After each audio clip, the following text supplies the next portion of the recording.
so our presentation is about transportation in the year 2030. So in 2020, we reached a turning point. As you can see in the graph, if we were to reach zero carbon emissions in 2055, we would still be 1.5 degrees Celsius past the normal temperature. So we had to make a decision. Would we do something or would we do nothing? Most times when given this choice, people choose the option of doing nothing. So what we did, we chose to do something.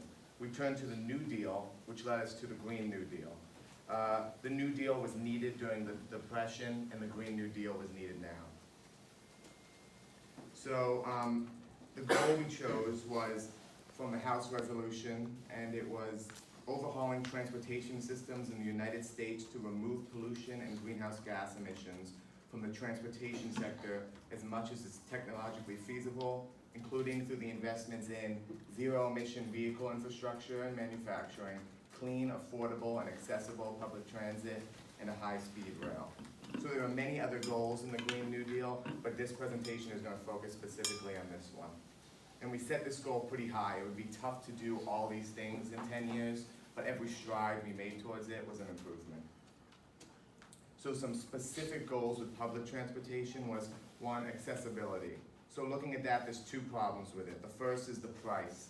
So many people can't afford to use it, which is a barrier to usage.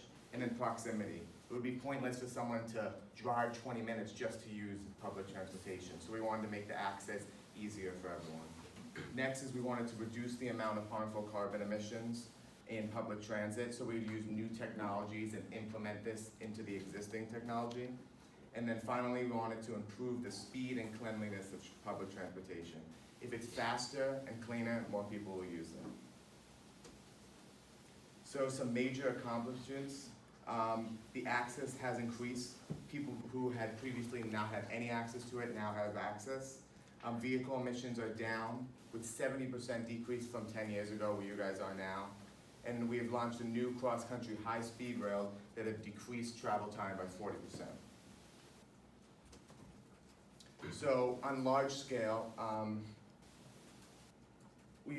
what I said previously, 45% of people don't have access to public transportation. So we wanted to look at a type of transportation that was fast and that could be nationwide. So we looked to railways. Railways are fast, but the accessibility is very low, especially in the Northwest. So we wanted to increase the span of this railway, but the problem with this is we also wanted to decrease the price. So by decreasing the price and putting money into it, we created a sort of imbalance. So this was an obstacle. So what we did is the People's Railway Initiative, the PRI. So we looked towards the past for inspiration, and we found it at the New Deal. So for example, the CCC is described in Neil Mayer's A New Deal Politic. So similar to the labor performed by enrollees stationed in Camp Roosevelt, the physical work undertaken by the corps enrollees nationwide during the 1930s and 1940s likewise transformed the American landscape. So our goal was also again to transform the American landscape, but the new one that we found ourselves in 2020. So we wanted to also improve previous work programs, especially in the diversity. So we opened the program up to anyone who is unemployed or who is making below the income of the poverty level. So by doing this, we were able to reduce the unemployment rate to 2.9%, where it was at 3.5% in 2020. It took 10 years, but it was slowly able to decrease. So what the employees did was they upgraded existing railways vehicles and drastically expanded the coverage, especially in the Northwest. So some major timelines from 2020 to 2030. So in 2021, the campaign to decrease the price of public transportation started to gain some momentum. We started to gain a following and people wanted to implement this change. But then a huge year in 2023, one of the biggest strides was when New York passed a bill that made all public transportation free in the state. So this was a huge goal, we were pushing it, and then New York became the first state to do it. And then 3 years later, we've got 10 states with Indiana becoming the 10th. And then it increased exponentially in 2030. Now, 42 out of 50 states have passed bills that have made public transportation free or at least almost free. So there has been some backlash to it. The good that has happened is the usage of public transit has increased drastically. And since it's increased, there's been more need of repair on the systems, so we're able to create more jobs for people to fix these things. The backlash, though, comes from suburban citizens who want to slow this movement. So to try to get in ahead of these people, we looked at from bell hooks belonging. Even though I had lived for so many years away from my people, I was fortunate that there was a place and home folk for me to return to. So suburban people look at this quote and they think, keep the suburbs separate. That's what was always true and they want to keep it this way. But our goal was to convince them that expansion doesn't destroy what you have, but it invites you to interact with people that you've never interacted with before. So although this anti-movement was strong at first, it was able to slow down and we were still able to increase the expansion. So looking at some specific new technology. So we have the first battery-powered public bus, and it's 4 times more fuel efficient than the average public transit bus. So this is previously, we hadn't had any battery-powered buses, and now we have one. And one big stride with help from Elon Musk was the Hyperloop. It's a transit rail that goes at speeds of 700 miles per hour in a vacuum seal, and it only uses solar energy. So it's fast and it's energy efficient. So now to look at some specific technology behind it, the hydrogen fuel cell. So previously it was only be able to use on the small scale, like cars and then sometimes even trains and buses. But we were able to expand it, and we wanted to do this because it produces 0 harmful emissions. So in the expansion, we wanted to move it to planes especially, and we've been able to test it on that, and it has been working. So what happens with a fuel cell is hydrogen goes in, it's oxidized, and the electrons move to the other half cell where water is a byproduct. And this process produces energy that can be used in cars, buses, trains, and then even planes, what we're doing now. So speaking of planes, so I wanted to bring up Harbor Air, which has been a big pioneer in clean air travel. So they were able to create the first battery-operated plane and use it to travel cross-country in the year 2025. So now, 5 years later, 85% of commercial airlines are using zero-emission fuel. And since Harbor Air was able to get on this trail early, they are the most used airline now in commercial transportation. So although we have not reached all our Green New Deals for public transportation, access has increased and more people are using it, and clean energy is being used. So now we're going to move on to private transportation. So after public transportation, we also wanted to make sure that private transportation still had a place in the coming decade. So ever since its invention, kind of the automobile has served as kind of a symbol of kind of the American dream and freedom, and we wanted to make sure that just because we had these huge increases in public transportation, Americans still had the ability to choose to travel when and where they liked, and they weren't completely bound by these systems of public transportation.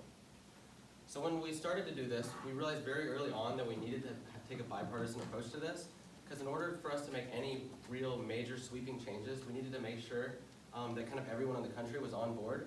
So when we passed the Road Transportation Act of 2020, it passed in the Senate 98-2 and the House 412-23. And by kind of having this overwhelming support, we were able to immediately get kind of everybody in the country on board and really supporting this movement. So this bill, the first component of it is an increase in funding to electric vehicles. So this includes improved electric vehicle structure, which I'll kind of talk about some more specific examples later, and also additional investments in research in electric vehicles to continue to improve them and just make sure that they really are the thing that they need to be if we're going to use them going forward.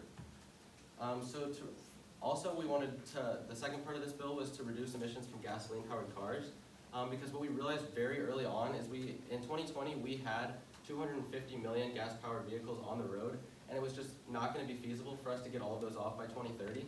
So we wanted to just work to make sure that we were cleaning them up and just making sure that they were as efficient as possible, since they were kind of going to be a necessary evil.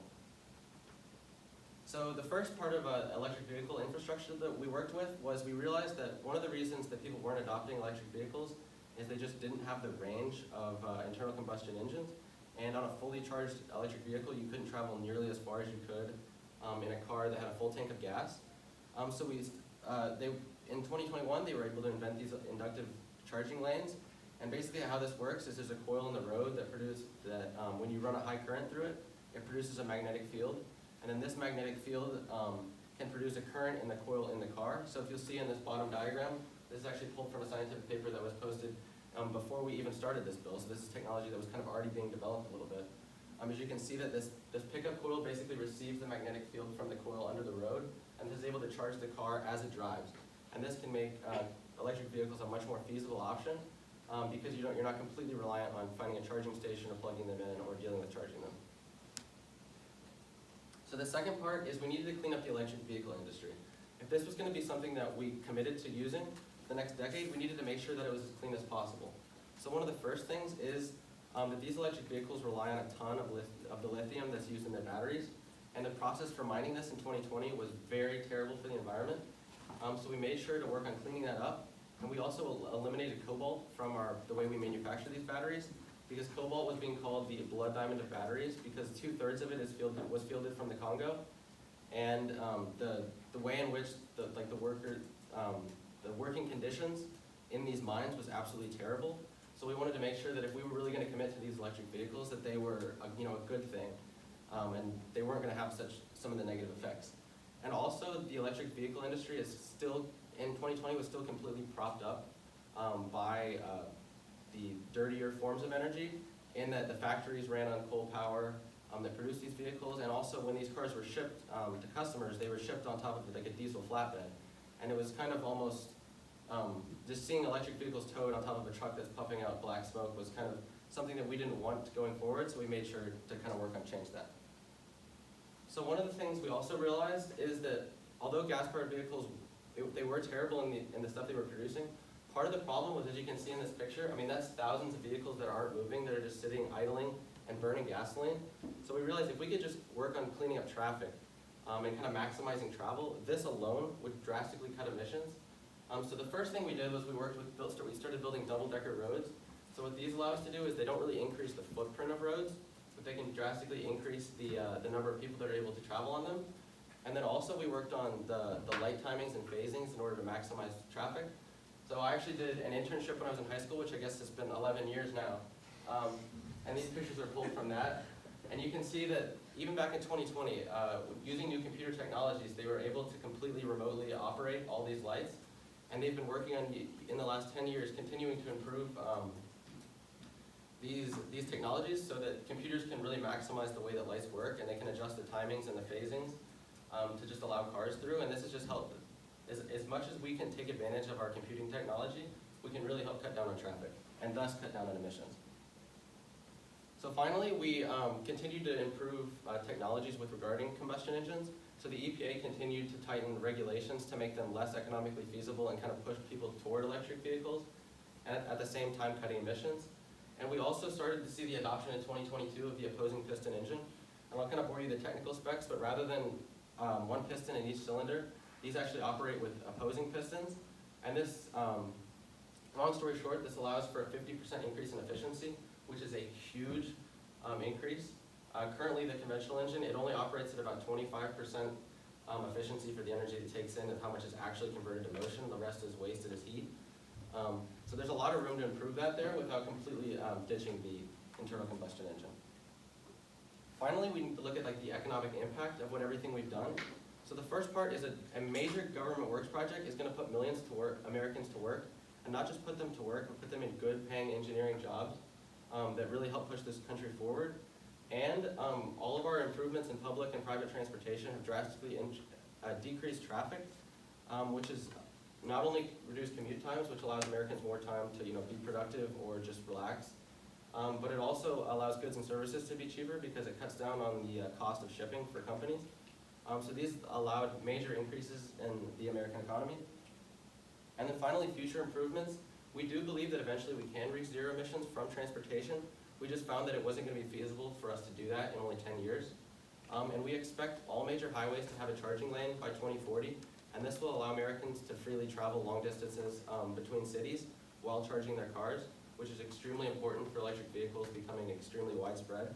And then finally, we hope to phase out conventional gasoline engines by 2050. So thank you guys. That was amazing. Great work.